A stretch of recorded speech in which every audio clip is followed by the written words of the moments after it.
വേദി വിസ്മയിപ്പിക്കാൻ വൈദേഹിക്കുട്ടി എത്തുന്നു. അക്കരപ്പച്ച എന്ന ചിത്രത്തിനു വേണ്ടി പി മാധുര്യമായി ആലപിച്ച ഗാനമാണ് താരം അതിമനോഹരമായി ആലപിച്ചത്. എന്താ വേണ്ടത്? മോള് പാടുമ്പോ ഇങ്ങനെ നിന്ന് പാടേണ്ടി വരും.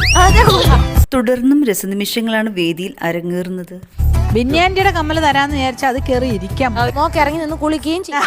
ദേവരാജൻ മാഷ് ഈടം പകർന്ന ഗാനം അതിമനോഹരമായാണ് താരം ആലപിക്കുന്നത്. കറക്റ്റ് താളത്തിന് കറക്റ്റ് ആയിട്ടുള്ള ബ്രീത്ത് എടുത്തതാണ് എനിക്ക് അന്തം വിട്ടുപോയത്. ഞാൻ വേദി വിസ്മയിപ്പിച്ച വൈദേഹിക്കുട്ടി ഞങ്ങളും തൊഴുന്നേ, അത്രേ ഉള്ളൂ. വേദിയിൽ അതിമനോഹരമായ പ്രകടനം കാഴ്ചവെച്ച കുട്ടിത്താരത്തെ എഴുന്നേറ്റ് നിന്ന് കൈയടിച്ചാണ് വിധികർത്താക്കൾ പ്രശംസിച്ചത്. ടോപ്പ് സിംഗർ സീസൺ 5 ഒരു മുത്താണ് നീ കേട്ടോടാ ചക്കര.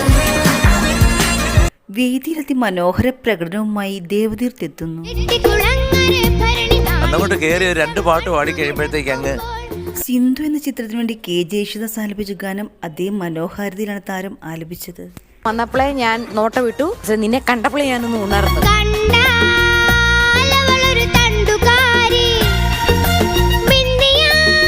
മക്കളെ നന്നായി.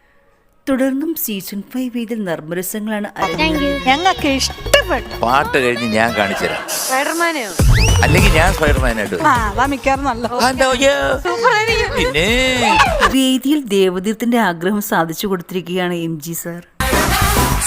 മക്കളെ, നീ ആഗ്രഹിച്ച സ്പൈഡർമാൻ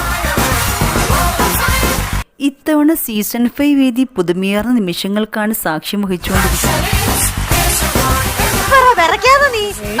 വേദിയിൽ മനോഹര പ്രകടനം കാഴ്ചവെച്ച താരത്തിന് 96 മാർക്ക്. സ്പൈഡർമാന്റെ മുഖം കാണണമെന്ന് ഞങ്ങൾക്ക് ആഗ്രഹം ഉണ്ടായിരുന്നു. വേദിയിൽ സ്നേഹസാഗരം എന്ന ചിത്രത്തിലെ ഗാനവുമായി നിധിക്കുട്ടി എത്തുന്നു. മോളുടെ ശബ്ദം എനിക്ക് ഭയങ്കര ഇഷ്ടപ്പെട്ടു. നിധിക്ക് 95 മാർക്കാണ് ലഭിച്ചത്. വേദിയിൽ അതിമനോഹര പ്രകടനമാണ് നിധി കാഴ്ചവെച്ചത്. തൊണ്ടയിൽ എല്ലാ സംഗതികളും വരുന്ന ഒരു കുട്ടിയാണ്, ഒരു നിധി തന്നെയാണ്.